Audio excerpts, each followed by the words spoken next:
ಮನೇಲೆಲ್ಲರೂ ಒಪ್ಪಿದ ಮಾತ್ರಕ್ಕೆ ಮದುವೆ ಆಗೋದಕ್ಕಾಗಲ್ಲ. ಯಾಕೆ? ನಾನು ಮದುವೆ ಆಗಬೇಕು ಅಂದರೆ ನನಗೊಬ್ಬರು ಇಂಪಾರ್ಟೆಂಟ್ ವ್ಯಕ್ತಿ ಸಿಗಬೇಕು. ಯಾರು? ನನ್ನ ತಾಯಿ. ತೀರ್ ಹೋದ್ರು ಅಂತ ಹೇಳಿದ್ರಲ್ಲ ಒಂದ್ಸಲಿ.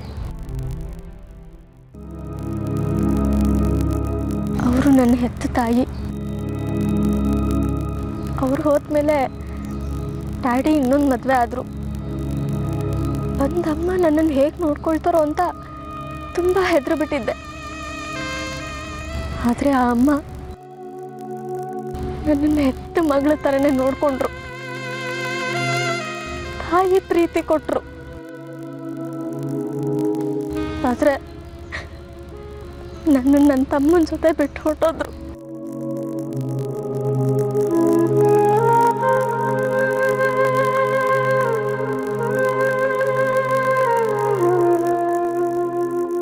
ಸಾರಿ. It's okay. ಅಷ್ಟು ಪ್ರೀತಿಸೋ ನಿಮ್ಮನ್ನ ಅವ್ರು ಯಾಕೆ ಬಿಟ್ಟು ಹೋದ್ರು? ಏನೋ ಒಂದು ಸಣ್ಣ ಮಿಸ್ಅಂಡರ್ಸ್ಟ್ಯಾಂಡಿಂಗ್. ನಮ್ಮ ಮನೇಲಿ ಇನ್ನೂ ಒಬ್ರು ಇದ್ದಾರೆ, ಅರ್ಪಿತಾ ಅಂತ. ಅವ್ರು ನಮ್ಮ ಮಮ್ಮಿ ಡ್ಯಾಡಿ ಮಧ್ಯೆ ಬಂದು ಅವ್ರು ಜಗಳ ಮಾಡ್ಕೊಳ್ಳೋ ಹಾಗಾಯಿತು. ಜಗಳ ಮಾಡಿಕೊಂಡು ಇಬ್ಬರು ದೂರ ಆಗೋದ್ರು. ಮಮ್ಮಿ ಅವ್ರ ಜೊತೆಗೆ ನನ್ನ ಅಣ್ಣನೂ ಕರ್ಕೊಂಡು ಹೊರಟೋದ್ರು.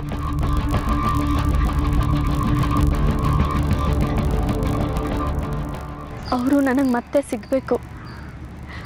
ನನ್ನ ಮದುವೆಯಲ್ಲಿ ಅವರು ಆಶೀರ್ವಾದ ಮಾಡಬೇಕು. ಅಲ್ಲಿವರೆಗೂ ನನ್ನ ಮದುವೆ ಆಗೋದಿಲ್ಲ. ಓಕೆ. ನಿಮ್ಮ ತಾಯಿ ಮನೆ ಬಿಟ್ಟು ಹೋದ್ಮೇಲೆ ನೀವು ಯಾರೂ ಅವ್ರನ್ನ ಹುಡ್ಕೋದಕ್ಕೆ ಪ್ರಯತ್ನ ಮಾಡಲಿಲ್ವಾ? ಡ್ಯಾಡಿ ಸಾಕಷ್ಟು ಪ್ರಯತ್ನ ಮಾಡಿದ್ದಾರೆ, ಆದರೆ ಪ್ರಯೋಜನ ಆಗಲಿಲ್ಲ. ಮೊನ್ನೆ ಒಂದು ಮಿರಾಕಲ್ ನಡೀತು ಗೊತ್ತಾ? ಏನು?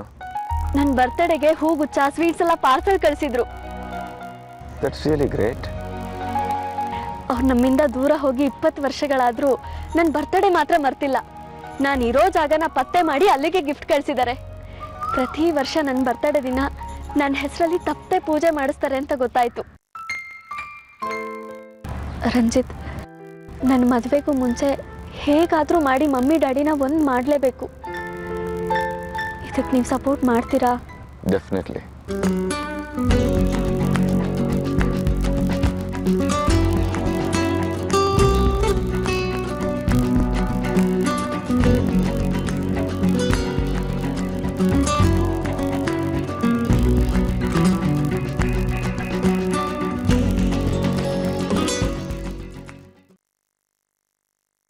ಸೂರ್ಯ, ಒಂದು ನಿಮಿಷ.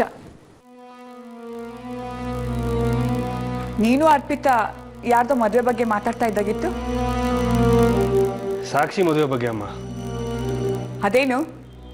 ಸಾಕ್ಷಿ ಅಜ್ಜಿ ನಾನು ಇಲ್ಲೇ ಇದ್ದೀನಿ, ನೀನು ಅರ್ಪಿತಾ ಇಬ್ಬರೇ ಅವಳ ಮದುವೆ ಬಗ್ಗೆ ಡಿಸೈಡ್ ಮಾಡ್ತಾ ಇದ್ದೀರಾ? ಅದು ಹಾಗಲ್ಲ ಮೇಡಮ್.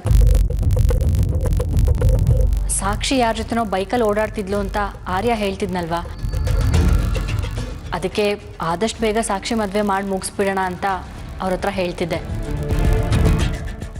ಹೌದಮ್ಮ, ಅರ್ಪಿತಾನೇ ನನ್ನ ಹತ್ರ ಈ ವಿಷಯ ಹೇಳಿದ್ದು. ಸರಿ, ನನಗೆ ಪಾರ್ಟಿ ಮೀಟಿಂಗ್ ಲೇಟ್ ಆಗ್ತದೆ, ನಾನು ನೋಡ್ತೀನಿ. ಅರ್ಪಿತಾ, ನೀನು ಈ ವಿಷಯನ ಸೂರ್ಯನ ಹತ್ರ ಮಾತಾಡೋದಕ್ಕಿಂತ ಮುಂಚೆ ನನಗೊಂದು ಮಾತು ಹೇಳಬೇಕಿತ್ತು. ಮೊದಲೇ ಅವನಿಗೆ ರಾಜಕೀಯ ಬಿಸ್ನೆಸ್ ಅಂತ 108 ತಲೆನೋವು. ಅದ್ರ ಮಧ್ಯೆ ಆರ್ತಿ ನೆನಪಲ್ಲೇ ಕೊರಗ್ತಾ ಇರ್ತಾನೆ. ಇನ್ನು ಇದನ್ನೂ ಹೇಳಿದ್ರೆ ಟೆನ್ಷನ್ ಆಗಲ್ವಾ ಅವನಿಗೆ? ಪಾಪ ಸೂರ್ಯ, ಆರ್ತಿ ಮನೆ ಬಿಟ್ಟು ಹೋದ್ಮೇಲೆ ಒಂದು ದಿನಾನೂ ನೆಮ್ಮದಿಯಾಗೇ ಇಲ್ಲ. ನನ್ನ ಮಗ ಇಷ್ಟೊಂದು ಸಂಕಟ ಪಡೋದನ್ನ ನನ್ನ ಕೈಲಿ ನೋಡೋಕ್ಕಾಗಲ್ಲ ಕಣೆ. ಆರ್ತಿ ಎಲ್ಲಿದ್ದಾಳೋ ಏನೋ. ನನಗೆ ಅವಳ ಮನೆ ಅಡ್ರೆಸ್ ಸಿಕ್ಕಿದ್ರೆ ನಾನೇ ಹೋಗಿ ಅವಳನ್ನ ಕೈ ಮುಗಿದು ಕರ್ಕೊಂಬಂದ್ಬಿಡ್ತೀನಿ.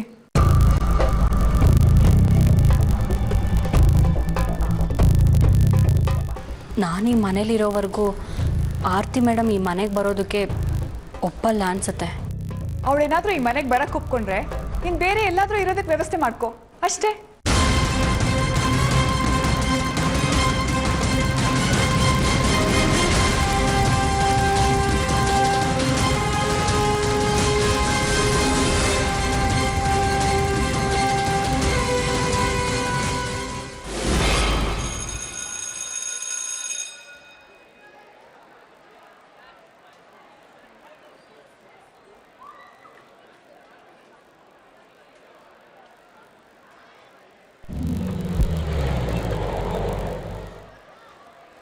ಪ್ರಕಾಶ್, ಆ ಸ್ಕೂಲಲ್ಲಿ ಆರತಿ ಅಂತ ಒಬ್ರು ಟೀಚರ್ ಇದ್ದಾರೆ. ಅವ್ರು ಬಂದಿದ್ದಾರೆ ಅಂತ ಸೆಕ್ಯೂರಿಟಿ ಹತ್ರ ಕೇಳ್ಕೊಂಬ. ಸರಿ ಸರ್.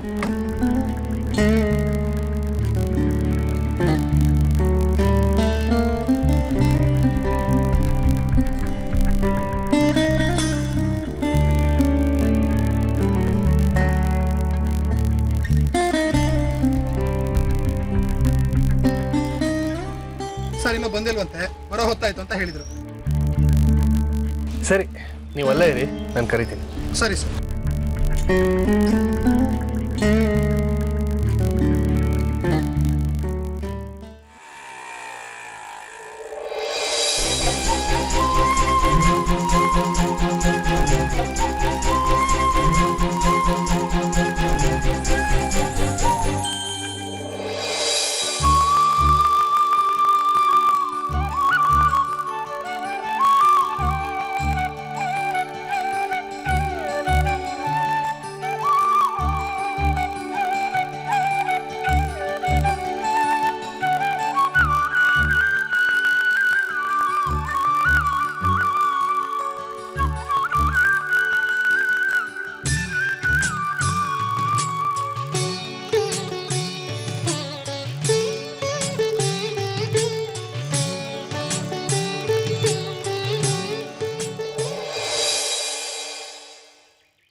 ಅಲೆಗಳ ಮಾತನು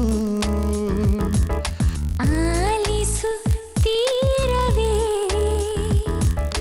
ಬಲೆಯನು ಬೀಸುವ ಚಂದಿರ ದೂರವೇ, ಏಕಾಂತರ ಈ ಮೌನಕ್ಕೆ ತಂಗಾಳಿಯ ಜೊತೆ.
ಕನಸಿನ ಬಾಗಿಲು ತೆರೆದಿಡು ಜೀವವೇ, ಸಹಚರಿ ಇಲ್ಲದ ದಿನಚರಿ ಭಾರವೇ, ಕಣ್ಣಲ್ಲಿಯ ಕೋಲ್ಮಿಂಚಿಗೆ ಆಕಾಶದ ಜೊತೆ. ಪುನರ್ವಿವಾಹ ಪುನರ್ವಿವಾಹ.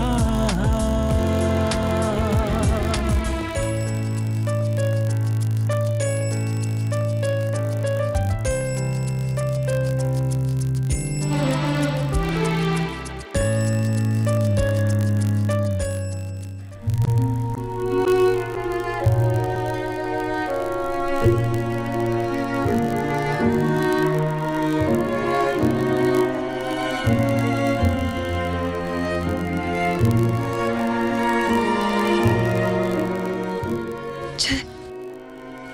ನನ್ನನ್ನು ನೋಡೋದಕ್ಕಂತಾನೆ ಸ್ಕೂಲ್ ಹತ್ರ ಬಂದಿದ್ರು ಅನ್ಸುತ್ತೆ. ನಾನು ಮಾತಾಡಿಸ್ಬೇಕಾಗಿತ್ತು. ಸರ್, ಕೆಲವು ಫೈಲ್ಗಳಿಗೆ ಸೈನ್ ಆಗಬೇಕು. ಏನಾಯ್ತು ಮೇಡಮ್? ಯಾಕೋ ಡಿಸ್ಟರ್ಬ್ ಆಗಿದ್ದೀರಾ? ಏನಿಲ್ಲ. Are you sure? ಯಾ.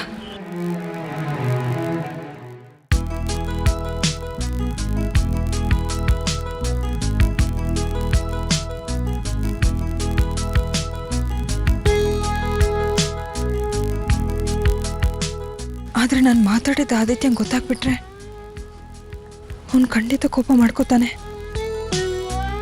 ನಾನು ಸೂರ್ಯ ಅವ್ರನ್ನ ಮಾತಾಡಿಸ್ತಾ ಇದ್ದಿದ್ದೆ ಒಳ್ಳೇದಾಯ್ತು.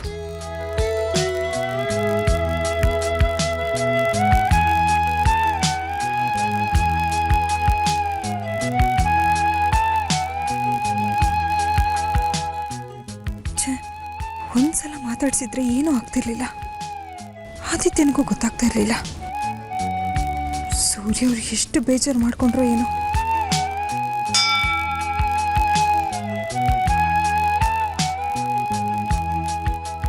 ಹೊರಟೆ.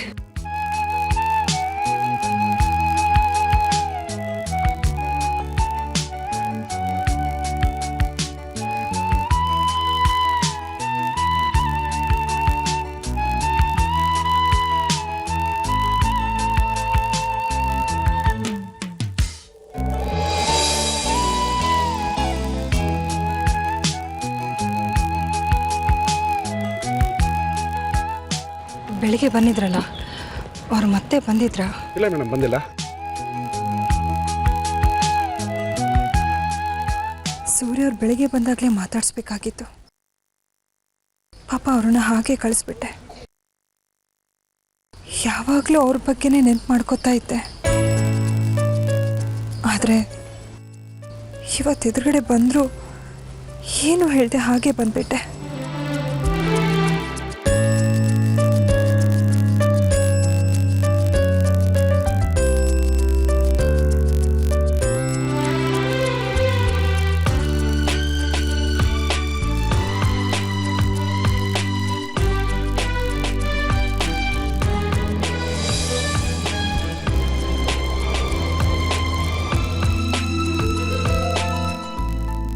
ಪ್ರಕಾಶ್, ಆರತಿ ಅವ್ರು ಹೊರಟ್ರ ಅಥವಾ ಇದಾರ ಕೇಳಿ.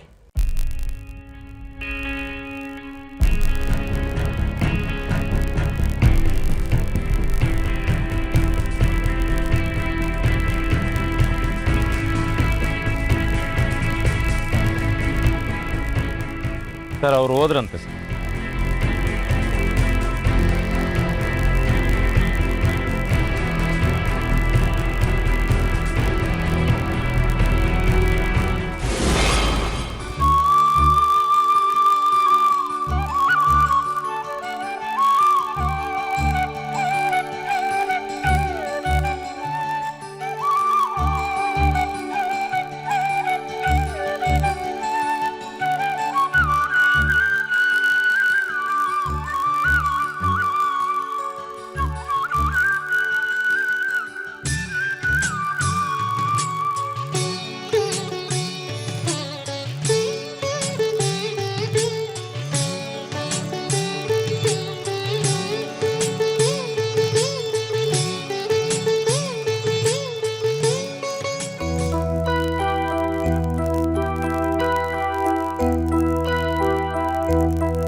ಅತ್ತಿ, ಏನೇ ಇವತ್ತು ಸ್ಕೂಲಿಂದ ಬಂದವಳು ನೇರವಾಗಿ ದೇವ್ರ ದೀಪ ಹಚ್ತಾ ಇದೆಯಾ? ಆ ದೇವ್ರ ಹತ್ರ ಏನೋ ಕೇಳ್ಕೊಂಡಿದ್ದೆ ಅಮ್ಮ, ಅದನ್ನ ನೆರವೇರಿಸಿದ್ದಾನೆ. ಅದಕ್ಕೆ. ಏನ್ ಕೇಳ್ಕೊಂಡಿದ್ಯಾ?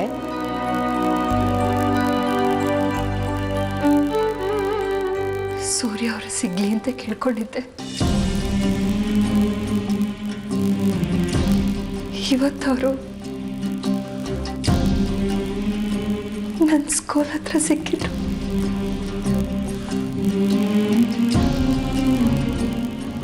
ಯಾಕಂತೆ ಬಂದಿದ್ದು?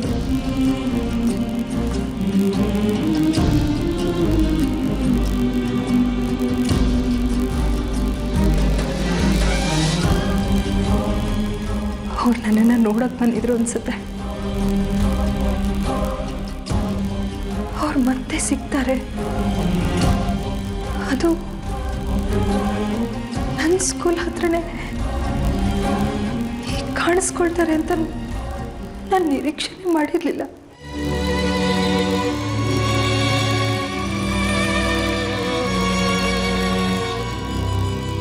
ಅವರು ನೋಡಿ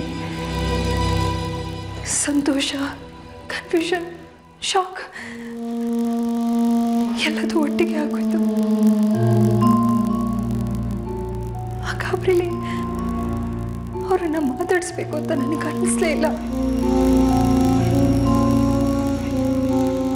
ಮಾತಾಡದೆ ನಾನು ಹಾಗೆ ಹೊರಟೋಗ್ಬಿಟ್ಟೆ ಅಮ್ಮ.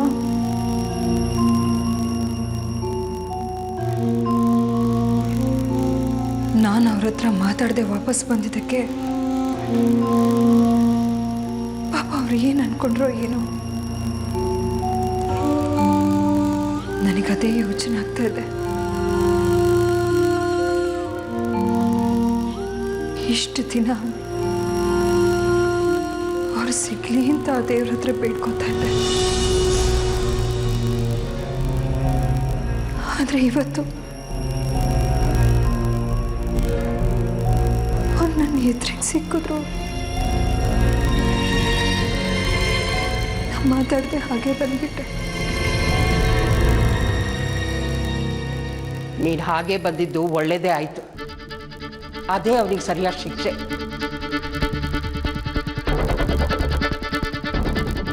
ಎಲ್ರ ಮುಂದೆ ಆ ಕೆಲಸದವ್ರು ಪರ ವಹಿಸ್ಕೊಂಡು ನಿನಗೂ ಆದಿಗೂ ಕೆನ್ನೆಗೆ ಹೊಡೆದು ಮನೆಯಿಂದ ಹೊರಗಾಕಿದ್ದಕ್ಕೆ ಅವನು ಇನ್ನೂ ಅನುಭವಿಸ್ಬೇಕು.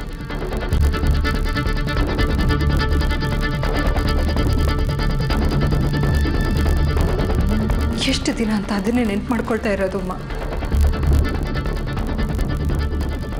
ಅದೆಲ್ಲ ಆಗಿ 20 ವರ್ಷ ಆಯಿತು. ಈಗ ಅದ್ರ ಬಗ್ಗೆ ಸೂರ್ಯ ಅವರಿಗೆ ಪಶ್ಚಾತ್ತಾಪ ಆಗಿರುತ್ತೆ. ಅದನ್ನೆಲ್ಲ ಮರ್ತಿರ್ತಾರೆ. ಇಲ್ಲ ಅಂದಿದ್ರೆ ಅವ್ರು ನನ್ನನ್ನು ಹುಡ್ಕೊಂಡು ನನ್ನ ಸ್ಕೂಲ್ ಹತ್ರ ಬರ್ತಾ ಇದ್ರು ಹೇಳಿ.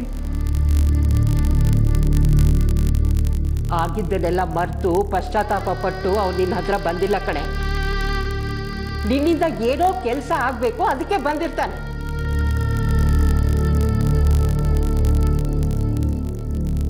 ನನ್ನಿಂದ ಏನಮ್ಮ ಕೆಲಸ ಆಗಬೇಕಾಗಿರುತ್ತೆ ಅವರಿಗೆ?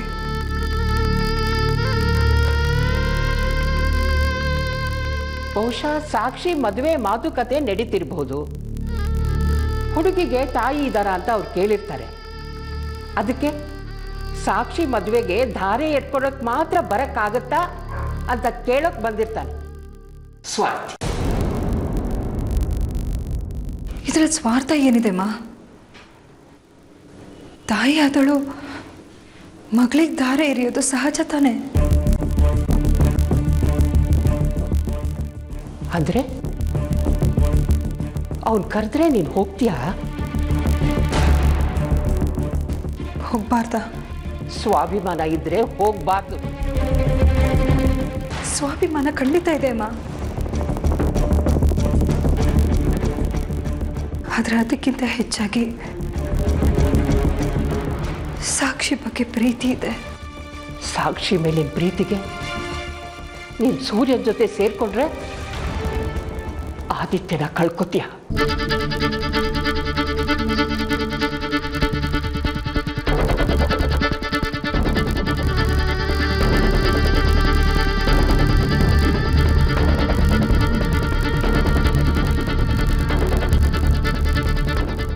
ಸ್ಕೂಲಲ್ಲೆಲ್ಲ ನಿಮ್ಮಪ್ಪ ಯಾರು ಅಂತ ಕೇಳ್ತಿದ್ರು. ಆ ಟೆನ್ಷನ್ ಇಂದ ನಂಗೆ ಸ್ಟಡೀಸ್ ಮೇಲೆ ಕಾನ್ಸಂಟ್ರೇಟ್ ಮಾಡೋಕ್ಕಾಗಲಿಲ್ಲ. ನನ್ನ ಜೊತೆ ಅಪ್ಪ ಇದ್ರೆ ನಾನು ಈ ಥರ ಆಗ್ತಿರ್ಲಿಲ್ಲಮ್ಮ. ನೆಕ್ಸ್ಟ್ ನನ್ನ ಡ್ಯಾಡಿ ಅಂತ ಹೇಳ್ಬೇಡ ಅಂತ ಎಷ್ಟು ಸತಿ ಹೇಳಿಲ್ಲ ನಿಂಗೆ. ಅವ್ನು ನನಗೇನು ಅಲ್ಲ. ಇನ್ನೊಂದ್ಸಲಿ ನನ್ನ ಮುಂದೆ ಅವನ ಹೆಸರು ಎತ್ತಬೇಡ ನೀನು.